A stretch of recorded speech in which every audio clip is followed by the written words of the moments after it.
US wants to buy Kazakhstan's warplanes from the Soviet era and give them to Ukraine. Kazakhstan has dismissed reports that it sold dozens of retired Soviet-era warplanes to outside buyers, including the US, to be potentially transferred to Kiev for use in the Russia-Ukraine conflict. Earlier, the Kiev Post reported that Washington was the winning bidder for 81 of the 117 aircraft, buying them through offshore entities for a combined $1.5 billion. The report didn't give a breakdown of how many planes of each type were acquired, but it said the purchase included MiG-29 fighter jets, MiG-27 fighter bombers, and Su-24 bombers. Kazakhstan also offered MiG-31 interceptors in the auction. All the aircraft were listed as being in unusable condition, according to the report, and the costs of modernizing them were deemed economically impractical.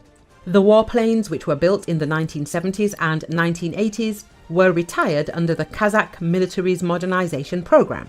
The average unit cost paid by the US was less than $19,000. In fact, the entire fleet of 81 jets cost only about as much as 10 AGM-114 Hellfire missiles, one of the air-to-surface munitions commonly used by US drones and warplanes. US officials haven't declared how the retired Kazakh planes will be used, the Kiev Post said.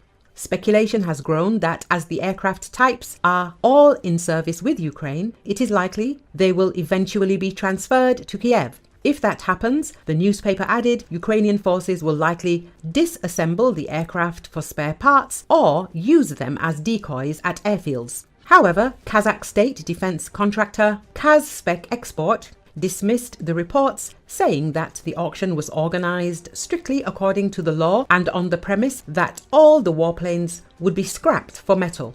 Foreign companies were not allowed to take part in the bidding, it said. Kazakhstan, which is historically a Russian ally, has increasingly engaged with Western nations since the Ukraine crisis began in February 2022. Kazakh President Kassym-Jomart Tokayev hosted UK Foreign Minister David Cameron's visit to Astana earlier this month. US Secretary of State Antony Blinken travelled to Astana last year for talks with Central Asian leaders.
Bolla killa met daryo suv kepti cho'milamiz mazza qilib.